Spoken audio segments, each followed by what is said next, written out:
दोस्तों, भारत 138 करोड़ की आबादी का एक बहुत बड़ा देश है, या फिर अगर बिजनेस की भाषा में कहें तो हमारा भारत अपने आप में एक बहुत ही विशाल मार्केट है। 1991 में जब देश में इकोनॉमिक लिबरलाइजेशन का दौर चला, तब भारत को आज़ाद हुए सिर्फ मात्र 44 साल हुए थे।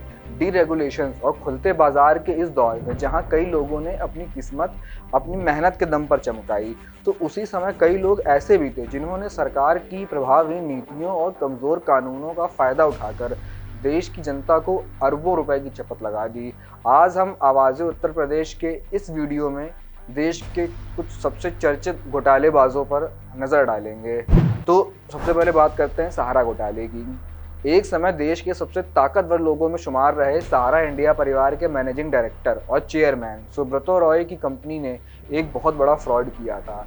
सुब्रतो रॉय को एक वक्त पर भारतीय रेलवे के बाद सबसे बड़ा एम्प्लॉयर भी माना जाता था। सहारा ग्रुप ने अपनी दो कंपनियों SIRECL और SHICL के जरिए लगभग 2.25 करोड़ निवेशकों के लगभग 40,000 करोड़ रुपए उठाए, और उसके बाद इन पैसों का कहां और कैसे इस्तेमाल किया इसका कोई रिकॉर्ड नहीं था।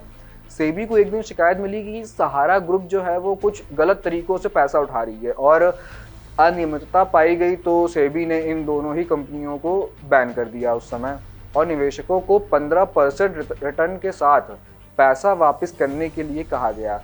जब इस पूरे मामले की जांच हुई तो कई निवेशक जो थे जिनका पैसा सहारा ग्रुप ने उठाया था वो मिले ही नहीं। इसका मतलब साफ सीधे से ये था कि फर्जी निवेशकों के नाम पर सहारा ग्रुप जो था वो मनी लॉन्ड्रिंग कर रहा था। इसके बाद 2014 में सुब्रतो रॉय सहारा को गिरफ्तार कर लिया गया। अब बात करते हैं आदर्श हाउसिंग घोटाले की। कारगिल युद्ध के जवानों और उनकी विधवाओं के लिए मुंबई में आदर्श हाउसिंग कॉरपोरेटिव सोसाइटी बनी थी, लेकिन यहाँ भी हमारे देश के नेता घोटाला घपला करने से चूके नहीं। अशोक चव्हाण, जो उस समय महाराष्ट्र के मुख्यमंत्री थे और आज भी उद्धव ठाकरे की महाराष्ट्र सरकार में PWD मिनिस्टर हैं, जिन्होंने अपने रिश्तेदारों को बहुत ही कम दाम पर अपने रिश्तेदारों को कई घर दे दिए। बहुत सारे घर ऐसे थे जो उन्होंने अपने रिश्तेदारों को और जानने वालों में बांटे थे। कई दूसरे नेताओं और मिलिट्री के अफसरों ने भी इन घरों में जमकर खरीद फरोख्त की। उस समय देश के कई आर्मी ऑफिसर और देश के बड़े बड़े नेवी ऑफिसर्स को इस सोसाइटी में घर मिले थे, जबकि ये घर जो थे वो कारगिल युद्ध के जवानों और उनकी विधवाओं के लिए थे। अब बात करते हैं चारा घोटाले की। ऐसा कहा जाता है कि लालू यादव के बिना बिहार की राजनीति के बारे में लिखना या फिर बिहार की राजनीति को समझना बहुत मुश्किल है।